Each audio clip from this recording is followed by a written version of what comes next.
So here with Gavin Niebel, you're the QA manager for DropZone. That's correct. Okay, excellent. So I know that you've actually you've done quite a bit of QA for some pretty high-profile titles. Yeah, for about 15 years, Yep. worked on Beyond Two Souls out in Paris, and before that I was on all the Call of Duties from Treyarch, and before that at Infinity Ward. So it's been a ride. Pretty well traveled then. Yeah, a little bit. So how long have you been with SparkyPants?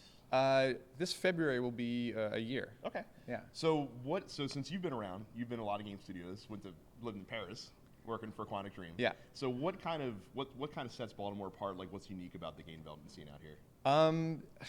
You know, I haven't actually had enough time to explore Too Baltimore. busy. Yeah, too busy here. But I can tell you that something about SparkyPants as a game developer is, bar none, way different than anyone else.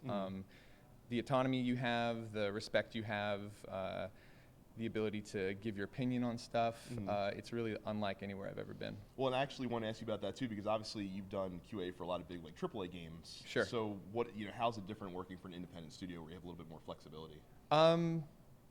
It's the same amount of pressure in terms of wanting to make sure the game is perfect. The difference here is that you don't have a production overlord that tells QA what to do. Right. We've got our QA team, I've got my crew, and kind of we are the first battleground of how this game needs to be functioning properly, and people respect our opinion. And you know, QA has a big stigma in the industry for not garnering enough respect, and Well, people. yeah, every time you hear about QA, it's like, oh, it's the worst job, and it's so Yeah.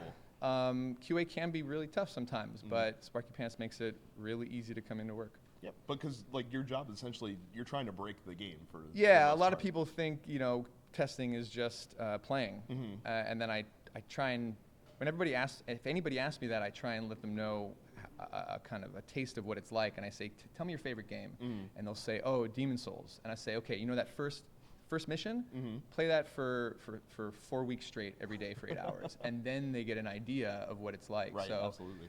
yeah. Very cool. So with a game like DropZone, such a heavy multiplayer component, is part of QA also like finding a great game balance so that the game kind of works well with all the different characters and builds that you guys have? Yeah, I mean, everybody contributes to that, but I think because QA plays the game more than anybody here, we definitely give a lot of our balanced feedback. Dakota, the game designer here, he comes to us all the time for our opinions on how things feel and if he thinks we should change stuff sometimes. So, yeah, it's very collaborative. Very cool. And what's the most exciting thing for you about DropZone? Like, why do you think this game's gonna be awesome? Doing these interviews. No, like I do so many. Yeah. The most exciting thing, crushing my team. Yeah. Yeah, when we play and I win, that's exciting. Or crushing Dave over there, Dave, the art director. He likes to lose to me a lot. Very cool. Well, thank you very much for taking the time to talk with us, Gavin. Sure. Really appreciate it. And we're looking Great forward to talking to checking you. the game out. All right.